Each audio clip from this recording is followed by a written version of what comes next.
That's a cool little background you got. Thank you.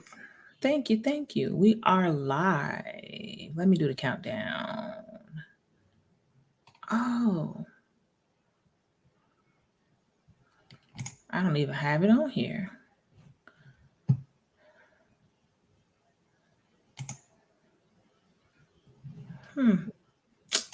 Oh, well. All right. Thank you for tuning in today. It's me, Nia. We are talking about real estate today. This is National Home Buyers Month. I'm Nia, your certified financial education instructor. And of course, I brought somebody with me, and we'll get an introduction into her first. I just wanted to give people a chance to come in. I saw an interesting article today, though, that basically said that there are some sellers currently suing the National Association of Realtors, saying that it's unfair that the seller has to pay for the buyer and seller's agent, and they are petitioning for the buyer to pay for their own agent's commission and the seller pay for their commission. Wow.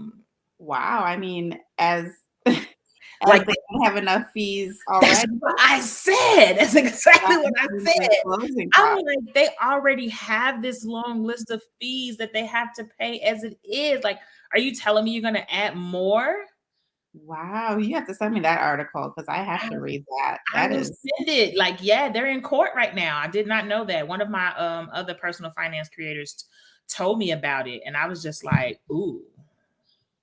yeah, that's hopefully that doesn't get anywhere far. I mean, Yeah, they were saying that basically it's not fair to them that they pay both commissions and they're basically at the mercy of the buyer's agent. So basically, if they don't stack the commissions on the sale, then the buyer won't show their property. They'll show properties that have more favorable commissions for them. So if the buyer takes on that responsibility, they are not having to deal with that barrier, and how it's all just trumped up. Like, you'll read it, it's just like, but that's the first thing I thought, the same thing that you thought. The first thing, like, the buyer is already paying enough and have enough barriers to purchase. Like, so do you want to just not have a buyer to be able to purchase your house? Because right. they can, that's another thousands of dollars that they now have to come up with on top of the other things. And I see where they're coming from, but in that situation, that's where you make the decision to do a for sale by owner, so that you are only paying for the realtor that brought the buyer. And if they're, worried about paying the seller, which you should feel obligated to pay them because they're working for you. And if it wasn't for them bringing the buyer's agent bringing the buyer, then your home wouldn't even got sold. So Right, exactly. you paid a little bit. Thank you. It was like, my goodness. Oh, So wow. yeah, I personally, I'm hoping that it doesn't really go anywhere either. Yeah. Because it's just going to add another barrier. Like, interest rates are already high. Everything is already going on. It's already making it difficult, Right. which is crazy. So, like, I'm in the market right now, but where I'm purchasing, they have POS, kind of like what. Oh, you weren't at the event. So they have POS inspection. So you have to put that certain amount of money in escrow on top of whatever you're purchasing. So it's like, the buyer already has it, depending on what market they're purchasing in, they already have so many different layers of things Right. that they have to pay for. That's just adding something else to the list. They just want to make it harder on us. I see. Leave us alone. Let us just sell your house and go.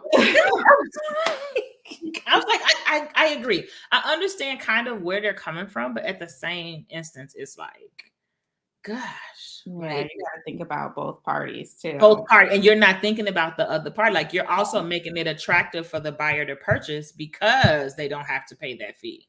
Because Right. you're adding that fee, you're gonna limit the amount of buyers in the market also. Absolutely, because I know I'm not driving my buyer around for free. So who's going to pay me? I mean, and I don't expect the client to pay back. You know, that's just a whole nother topic for a whole nother conversation. I just saw it like maybe a hour ago. I read that whole article because I was like, oh. Yeah, Like, so yeah, it's like crazy. some actual sellers, and they're in court right now with the National Association of Realtors. Do you know what state that was in? The wonderful Illinois. What? Yes, it is in Illinois. Yes. Yes. Wow. I can send it to you. I'm thinking you're going to tell me like Washington or Texas. No. My hometown acting up, huh? Yes. It's a multi-billion-dollar lawsuit. That's basically could reshape. It says this multi-billion-dollar lawsuit that could radically reshape how we buy and sell homes forever. Mm. That's the title. It's on Insider. I'll send it to you. Yeah, send it to me. It's insane. I'm like, can you imagine how that would affect buyers? Tremendously. Okay, just sent it That'll to you. that'll probably even affect their purchase price, because now they have to afford to pay the And realtor. I don't think that they're thinking about that part of it, or they're just thinking about how it affects them, but they're not thinking about the whole situation or Yeah. how it works as a whole. They're just thinking about their one side of it. They saw that nut sheet. They were like, okay, all this went to who and why? Okay, let me sue. Let me get some of this. Right. But you don't understand what they're giving you or what they're bringing to the table, because maybe that realtor helped you sell your house for a better amount. Yeah. Because the realtor did the comparable analysis. Like, it's just so many things. But I'm going to drop the countdown now because we're going to get ready to get started. Okay. And then we can get into it. Perfect.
All right. So, welcome, welcome, welcome. My name is Nia, certified financial education instructor, serving high achieving women, helping them go from struggling and stress to empowered about money so that they can achieve financial stability.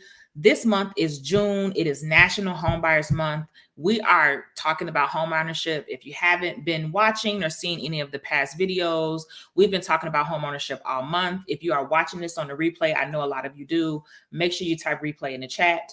I brought with me, I always bring up backup, and I wanted to bring with me an experienced realtor who has been out here in this market, working with buyers she was working before the pandemic, during the pandemic, up to now, everything, just to give you a great idea. So she has a good knowledge of the market. She's worked and sold all different types of houses. So I wanted to bring somebody who was seasoned, who could bring y'all the real and give you all the knowledge about what is done. She's from here in Illinois, from where I am. Are you licensed in other states? No? Yes. I'm not, but my partner is in Indiana, so we cover both states. Okay, so we got Indiana and Illinois, just FYI. So if you are in those areas and looking for a realtor, this is definitely somebody you want to consider when you're going into the market, because you want somebody who is able to work with first-time home buyers or others that are like you. So without further ado, I'll let Kayla go ahead and give a better introduction of herself and tell you all who she is. Hello, everybody. Thank you for the warm introduction, Nia. My name is Kayla, and I will not say my last name. Well, I'll say it for you because I know it'll be difficult for you to do in the long run. So it's Kayla Mychalczuk, and I'm a realtor with Coldwell Banker. As Nia said, I cover all areas from the western suburbs to the south suburbs. And my partner, Tatiana, we are the TK Lux Group, and she is licensed in Indiana as well. So we cover both Illinois and Indiana. I've been licensed for about 5 years now, and I have a plethora of experience with first time home buyers, investors, sellers, and even if you're looking to rent a property. So, whatever your needs are, I am there to satisfy those. And I take very, very strong pride in customer service and the relationships that I build with my clients. So, I make sure from every step of the way that you're educated on what's going on, and you're aware of everything throughout the process. So there's no surprises throughout the way. And at the end of you working with me, you have accomplished one of the biggest goals that you've set for yourself, and that's becoming a homeowner.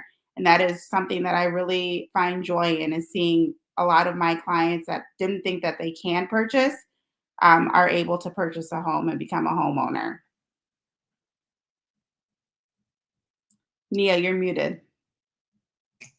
Yeah, so we're going to get right into it. A lot of people have the goal of wanting to purchase a home, but a lot of times they don't really do research to figure out how it is. So one of the first things we're going to talk about is the home buying process and Mhm. what that looks like and how your realtor can assist you while you're going through that process and why it's very beneficial to have a realtor. A lot of times some first-time home buyers might think that they're saving money if they don't choose to get a realtor, when in fact, as we just discussed, currently the buyer is not the one who pays for the realtor. So it's an advocate to help you throughout this process, essentially for free, because the seller's paying for it for you. So we want to talk about like what type of ways does the realtor help you as you go through this process. So let's just say I've already talked to a loan officer, I've gotten pre-approved, and now I'm coming to you like, hold on, I got to make this realistic. Hold on. This my pre-approval letter, Now what? exactly, like what we don't do. I'm ready to, make some move. Like, how do we now go about this process to work together? Because I know it's some things too that us as clients can do to also make this process better. So like from that aspect. So I would say number one, of course, the pre-approval is the first step. If you haven't gotten pre-approved, that's okay, because a realtor like myself, I have a lot of different connections with different lenders. So something might work better for you with another lender than it does with somebody else. Like for instance, I have a lender right now that is offering a minimum of $7,000 in down payment assistance. And if you're looking to move in the south suburbs, they're offering up to 15,000, or they can layer it with the 7,000 and give you up to 22,000 in down payment. That's forgivable. So it's always good to know your situation. And then when we get started in the process, it's the fun part, the shopping, right? So we want to discuss, what exactly you're looking for, because everything differentiates from a single family home to a townhome to a condo. So when you're looking at townhomes or condos, you have to prepare for an HOA fee. So sometimes the HOA fee might put you over your debt to income ratio to make you not qualify for the property. So I want to make sure you know exactly what you're looking for, because if you are willing to do such things as, cutting the grass and plowing the snow, then I think a single family home would work best for you, so you can save some extra money in your pocket.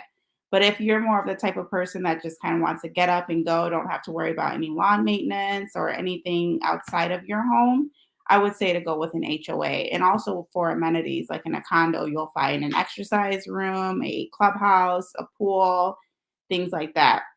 So once we figure out exactly what it is you're looking for, then we'll really narrow down the area that you want to be in. So I like to tell my clients is to at least give three locations that they'd like to be, or if there's one specific location that they want to be in, that totally works too.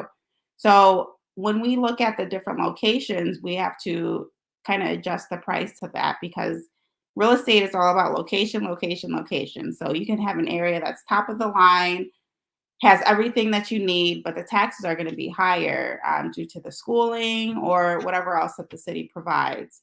So after we find the location that you want to be in, we will set you up with our MLS to receive listings as soon as they hit the market within your criteria. And then I always like to go on a tour of showing at least 3 to 5 homes. We can go on as many tours as you want. This is a big purchase, so I know you want to see what you like and what you don't like in a home. So it's very important that you get to look at, several homes. But there are buyers that I've had that have walked into one home and just simply fell in love. So it does not matter how many homes you see. It could be the first, it could be the 31st. Whatever it is, whatever works for you and what you feel in your heart that that home is meant for you, I will make sure in my duty that you get that home. So once you find a home that you absolutely love, we do something called write up an offer. So our offer is going to express the payment amount that we're willing to pay, your loan type, if we need any seller credit. So that is when a seller pays for some of your closing costs. And then also how much earnest money we want to put down and when we can expect to close. So I want to talk about earnest money. So earnest money is 1% of the purchase price. So for instance, if you're purchasing a home for 300,000, you would need to put at least 3,000 down in earnest money. Now this money doesn't just get flushed away. It goes towards your closing costs. So you'll bring 3,000 less than what your expected to bring because the earnest money goes towards that. So it is a check that does get cash. So do count on that. I really like to educate my clients on the upfront fees so that they're not surprised with anything throughout the process. So once you're under contract, meaning the seller has accepted your offer, you have at least, I would say 3 to 5 business days. Let's get 5 business days to get a home inspection done. Now, this is something I tell my clients that we are not waiving because you don't know what's in the walls of the home, in the attic, on the roof, because all we looked at was really the surface of the home. So a home inspector is going to dig and look for every single thing possible wrong with the home. So don't expect a home inspection to be done and there's nothing on it because that's just very rare. Even in new construction, you can find some issues. So when the home inspection is done and we go through the negotiation process and attorney review, we come to a middle ground that either the seller's going to give you credit for any issues that need to be fixed or they're going to fix it themselves. And then after that, we're out of attorney review and you'll meet with your lender to order your appraisal. And your appraisal really protects you against the value of the home. So if the appraisal comes back under the value, there's 3 options. You can, the seller in this instance can come down to that appraised price. The buyer can pay the difference of the appraised price and the purchase price, or the contract can be canceled. So we always if my client really likes the home, canceling is not an option. So we will figure it out one way or the other. So after the appraisal is done, then we're looking towards going to closing. That's usually within the next week and a half, 2 weeks. So the process is really smooth when you work with me. I like to equip my clients with an attorney, a lender, a home inspector, whatever else they need so that they don't have to worry about looking for anything. And these are people that I work with on a lot of my deals. So I trust them. Our communication is strong and we make a great team. So when you're searching for the right realtor, you want to make sure that that realtor has resources for you, that they can put you in a position to be able to get to your home ownership level the professional way and the best way possible, because there's some people that are just wanting to get a check and there's some people that truly care about their clients, and I definitely have heard that that's me. I won't toot my own horn, but I make sure that my clients are Toot it. I make sure that they are getting the best care possible. Like I said, they're knowledgeable throughout the whole process and they really understand what's going on because this is one of the biggest purchases of your life. So I want to make sure that's as stress free as possible and that you understand what's going on. You're muted again. I do it so I don't make noise while you're talking. Okay. But so you mentioned like it might be one home or it might be 31 homes that you view where you're in that home shopping process. So what are some tips that you can give to a buyer? Like I say, I got my pre-approval letter and I'm approaching now, we're about to start shopping. Is there anything I can do to make this process better or to help me find my forever home? So I really like to narrow down the criteria of what my client's looking for.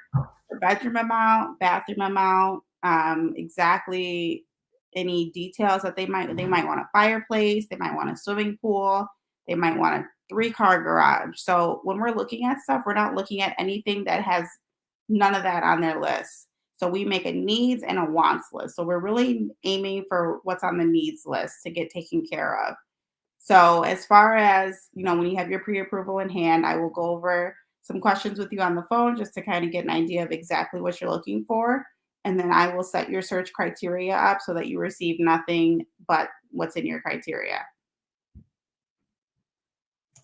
Okay, good. Good to know. So you basically, what it sounds like is you got to do a little bit of homework yourself and identify, okay, yeah, you want a house, but you have to do a little bit more than that. You got to figure out what type of house do you want? Right. You need schools. Do you need good schools? Like you have to start to ask yourself those questions because like she said, this is going to be a big purchase. You want to make sure that it's a good one. Yep. So like she said, start getting your list. Like, do you have like when your house has to have this fireplace? And some people have that image of like some features that they want to have. Make a Mhm. list of them, like she said, have your needs, your wants, and exactly, I guess you could say what you're looking for in your home. And believe it or not, some of your needs and wants do change when you get out there and you're looking at stuff because you find a home that you absolutely love that might not have that fireplace that you wanted, but you're like, you know what, I could just put an electrical one in or something like that because you're looking at something now in person.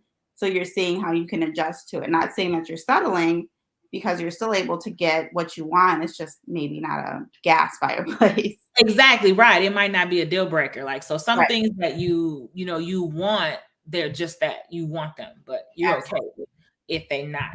So when it comes to like even choosing or picking a realtor, what do you typically like? What did you suggest if I'm someone who I don't know anything about this process and I'm coming in? Like, what type of things, what process should I go through when looking to hire the realtor? Because I always tell people that just because your cousin used this person, that doesn't mean that they're necessarily a good person for you. If I'm me as an investor, I'm not buying with the first time home buyer mindset. Hmm. I can't work with the realtor who's never worked with the investor, never invested themselves, don't even know any investors, because they're not going to be looking at the property the same way that I need to look at the properties. I don't care Right. about the cabinets. you know, you Yeah, know. so I would definitely say get a well-rounded realtor that has Ah, worked with okay, there we go. investors, buyers, sellers, all of that, just because they know the perspective on each end of the deal. That's a good point. And also just somebody you vibe with. I mean, this is somebody That's like this is a huge. relationship at this point. We're talking every day, we're texting every day, we're seeing each other at least twice a week.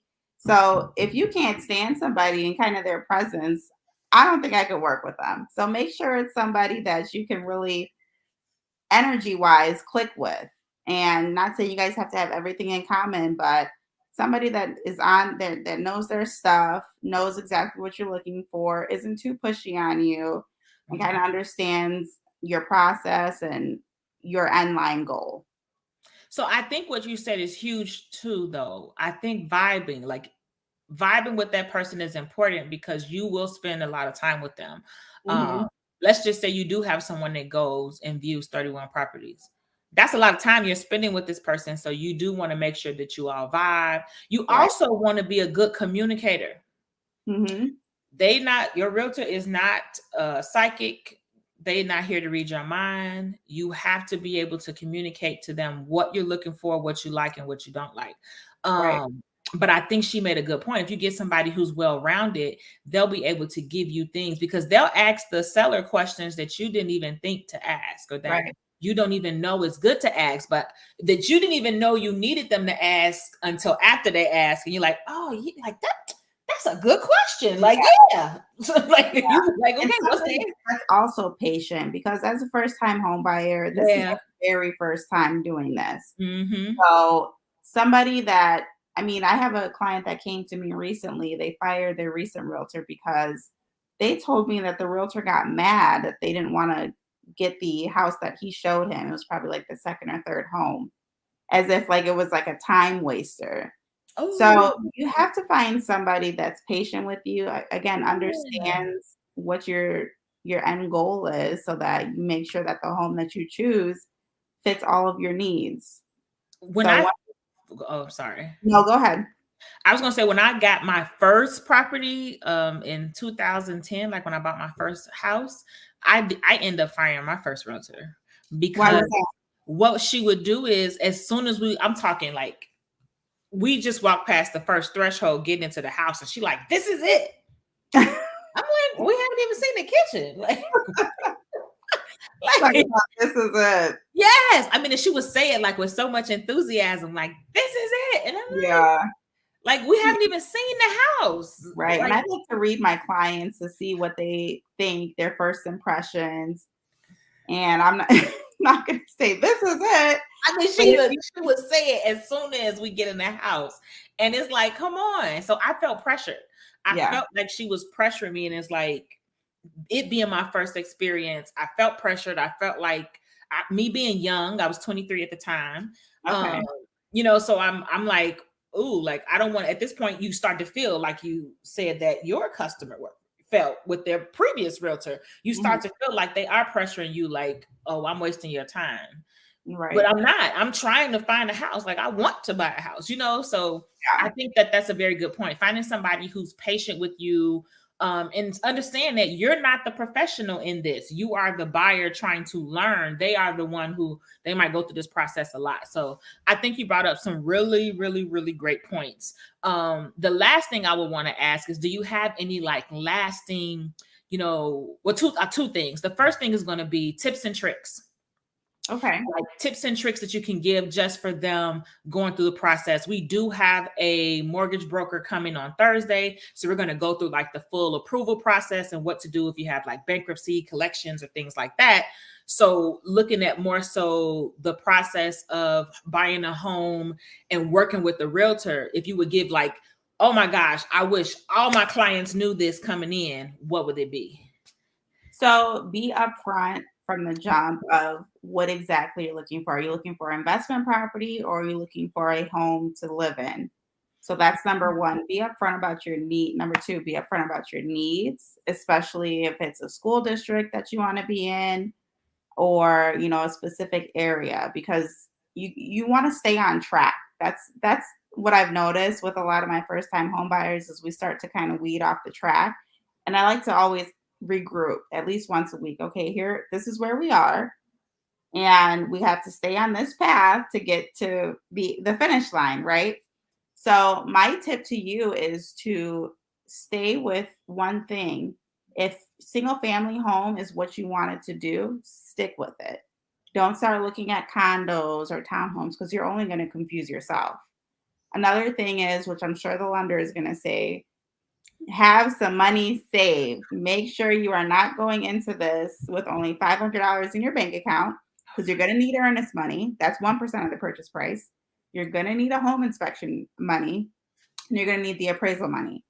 So make sure you have enough saved. I always tell my clients to have at least 6% of the purchase price saved, which is your closing costs and down payment.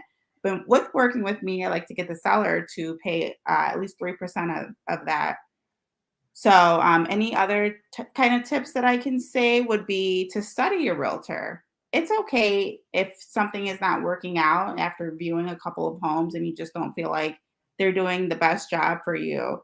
Find somebody that's going to really take care of you, that you're comfortable with, and again, that you vibe with, because this is one of the biggest purchases of your life. So, you have to make sure that you're in good hands. That is so true. And also, don't feel sorry, or I don't know. Some people, I feel like they feel ashamed, or they feel like they are conflicted with letting it be known, even though deep down, like you said, they are not vibing with them and don't feel them. But this is a time for you to be unapologetically true to yourself, Yeah. because this is a huge purchase and you don't want to get into it and then you really don't like what you have. And it's because of a communication issue with your realtor. Right. So I think that that's some very excellent points that she's making. And it's like, help them help you, Yeah. and if they're not the right person to help you, then let them get out the way so the right person can. Right. And one last tip now that I think about it, because Go ahead. interest rates are playing a big factor into people's purchase decisions. Mhm. My advice to you is to date the rate and marry the home. Now, what that means is interest rates fluctuate all the time. Mhm. After, I think it's 6 months of owning the home, you can refinance. So, say the rates drop, which my ears tingling, and so I think it's gonna happen soon. So buy the home, and when the interest rates drop, refinance. If you love the home, do not let interest rates get in the way of you buying your home. There's options like buying the rate down and again refinancing that you can do. So make sure you keep that in mind when you're looking, and like I said, the rates change every day. So make sure a lender that you're working with is keeping you updated on what's going on in the market, and date the rate, marry the house. That's it. Yes, and I think that's a very good, important point right now, because as things happen with the market, things are going to go up, things are going to go down. Like, it's unpredictable. Like we say with credit cards, when the rates rise, you do know your credit card interest rises also.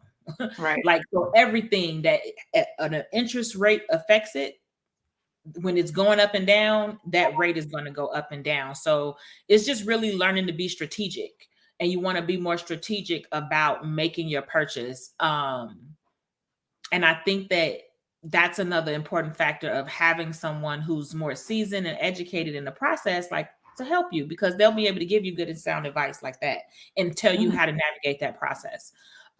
So the last thing before we're closing out, can you think of an experience with a client that might be like a true learning experience for somebody looking to start the home buying process? Like something that happened that was just kind of like, oh, like if they would have known this, then I know that's like on the spot. Like, Yeah, I'm like, you didn't put that in the email.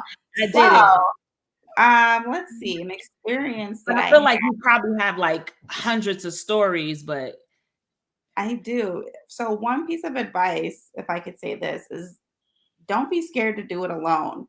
I had a client ooh, that okay, see, I knew you would find one because I know you got plenty of them. yes, yes. So she recently lost her husband, and she was the type of person that very dependent on him. So whether it's going to the grocery store, getting the mail, anything, it was either him doing it or them doing it together. So one thing she just knew for sure she wouldn't be able to do is purchase a home, because again, it's one of the largest purchases that you could ever make.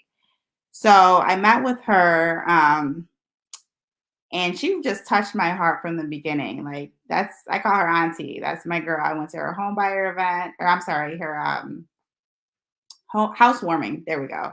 So she's like family to me now. But after learning her story and being able to build up the courage that she did to go on and purchase a home without her husband. I mean, she cried at the closing table because it was just such a huge thing for her, for us. I mean, we were all kind of shaken up because we really made it possible for her to do this on her own with a strong team like me and mine, with the attorneys, the lender, and everything, just making sure we carried her every step of the way.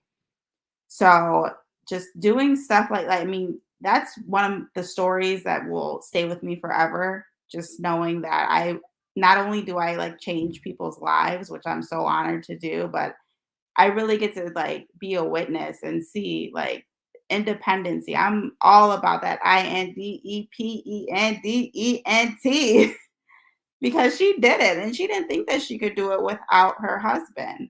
So I want to encourage, whether you're single, dating, whatever it is, that you can do this alone. It is truly okay because we got you every step of the way. Now, see, that was powerful, because that is so true. A lot of people do feel apprehensive about trying to go at it alone, but it's truly possible. It's truly Mhm. possible. It really is. So I just want to thank you so much. I'm going to put you on the solo screen again, just so you can give out your information, as well as I'm going to, well, if you are okay with it, because it will be public on YouTube. Yeah, So that's I'm going to put like your information, your website, everything in the comments under the video, just to make sure if anybody finds it, they'll be able, like, and they're in the Chicago and Indiana area, I'll put that also. So you okay. don't have anybody trying to contact you randomly from Minnesota. Um, I can refer them out all over. We cover all over. okay, so then I just put your website and then your phone number, your real estate phone Local. number.